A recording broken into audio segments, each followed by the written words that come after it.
SIRES, Sistem Informasi Rumah Sakit. Oke, ini penjelasan tentang jenis-jenisnya. Jenis laporan dari 5 jenis, yaitu data dasar rumah sakit yang dilaporkan setiap waktu.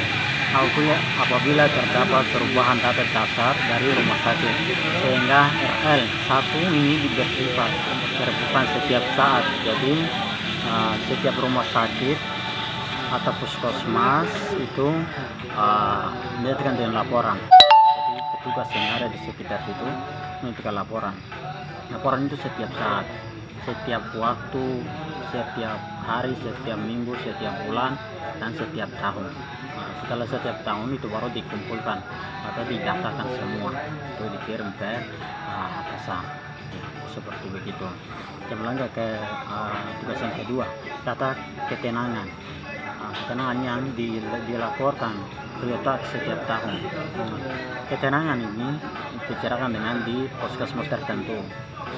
Ketenangannya macam tidak ada hal-hal yang menghambat dengan di rumah sakit, tidak ada hambatan, tidak ada halangan apa-apa di rumah sakit. Tapi rumah sakit itu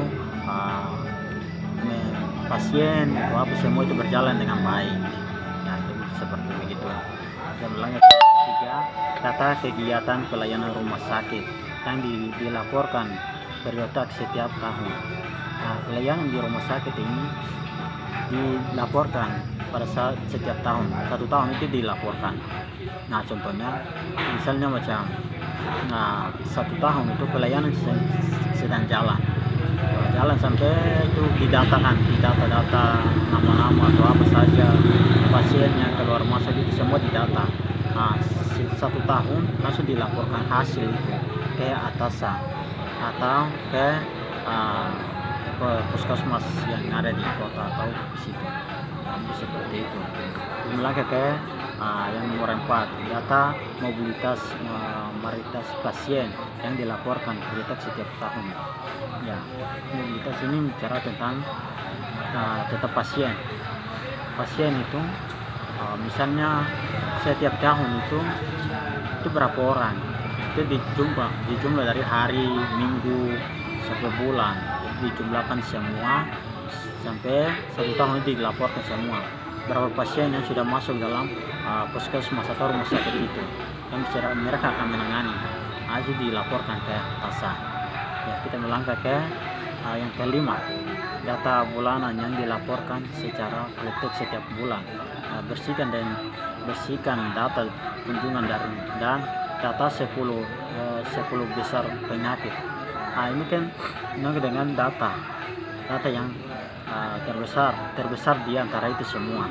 Misalnya pasien mengalami penyakit yang parah atau yang tidak bisa dijangkau atau tidak bisa untuk puskesmas tertentu itu tidak menangani. Mereka punya kemampuan tidak sampai, maka di situ mereka bisa pertolongan, dari situ mereka bisa bawa ke kota atau bawa ke rumah sakit umum begitu. Rumah sakit umum itu mereka akan menangani, karena di puskesmas itu mereka tidak bisa menangani karena penyakitnya sudah lebih kemampuan mereka. Maka mereka minta pertolongan dari rumah sakit umum di kota supaya mereka akan menangani lagi. Mungkin itu dari saya, dan saya akhiri di sini. Shalom, selamat malam.